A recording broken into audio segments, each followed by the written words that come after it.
Here we go. Genesis 16, and here we go.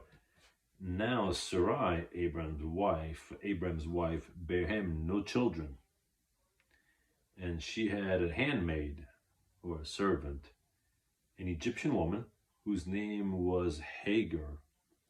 And Sarai said unto Abram, Behold now, the Lord hath restrained me from bearing. I pray thee, go in unto my maid. It may be that I may obtain children by her.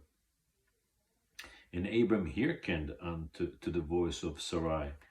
And Sarai, Abram's wife, took Hagar, her maid, the Egyptian, after Abram had dwelt 10 years in the land of Canaan.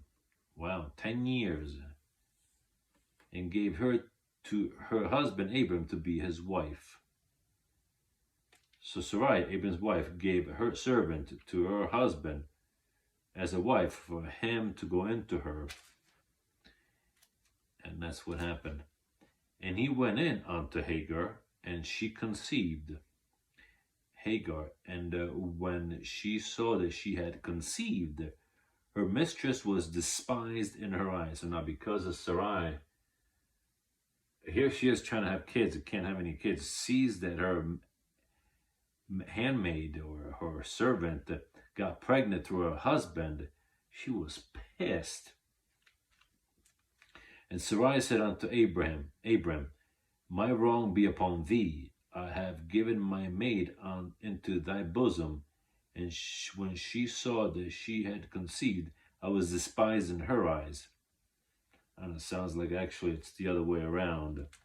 But she's telling Abram that, she doesn't like me now that she's pregnant. The Lord judge between me and thee. But Abram said unto Sarai, Behold, thy maid is in thy hand. Do to her as it pleaseth thee. After all, she's your servant. You don't like her, kick her out. Do whatever you want to do with her. She's yours anyway. And when Sarai dwelt hardly with her, she fled from her face. Hagar left.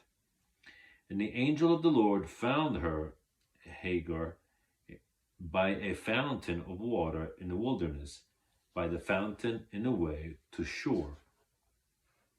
And he said, Hagar, Sarai's maid, whence camest thou? And whither wilt thou go? And she said, I flee from the face of my mistress Sarai. And the angel of the Lord said unto her, Return to thy mistress, and submit thyself unto her hands. And the angel of the Lord said unto her, I will multiply thy seed exceedingly, that it shall not be numbered for multitude.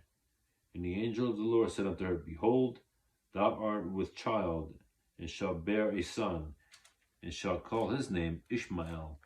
I want to say the Muslims believe they're affiliated with this bloodline, son of Abram, but they something to do with Ishmael. It has nothing to do with the other kid he's going to have. Okay, so here we are in verse 11. And the angel of the Lord said unto her, Behold, thou art with child, and shalt bear a son, and shalt call his name Ishmael, because the Lord has heard thy affliction. And he will be a wild man; his hand will be against every man, and every man's hand against him. And he shall dwell in the presence of all his brethren. And she called the name of the Lord that spake unto her, Thou God seest me. For she said, Have I also here looked after him that seeth me? Wherefore the well was called the Beer Lahai Roy. Behold, it is between Kadesh and Bered. And Hagar bare Abram a son, and Abram called his son's name, which Hagar bare, Ishmael. And Abram was 66 years old. Every score is 20 years. 66. He was 86 years old when Hagar gave Abram a son, Ishmael. When Hagar bare Ishmael to Abram, verse 16. And that concludes chapter 16 of the book of Genesis. If you have any comments, leave them in the comment section, like and subscribe, and we will see you next time.